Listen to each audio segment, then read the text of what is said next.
Ligtas na nasagip na mga tauhan ng Philippine Air Force o PAF reservist at ng Air Reserve Center ang ilang mga guro mula sa Annex Campus ng Manikahan National High School matapos magsimulang lumubog ang sinasakyan nilang bangka sa karagatang malapit sa Sacol Island, Zamboanga City.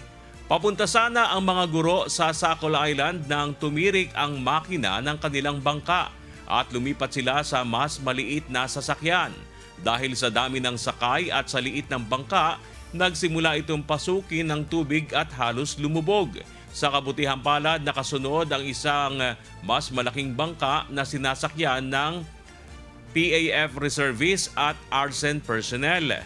Agad silang rumisponde matapos mapansin ang insidente at ligtas na nailipat ang lahat ng mga guro sa kanilang sasakyan. Wala namang naitalang nasawi o nasugatan sa insidente.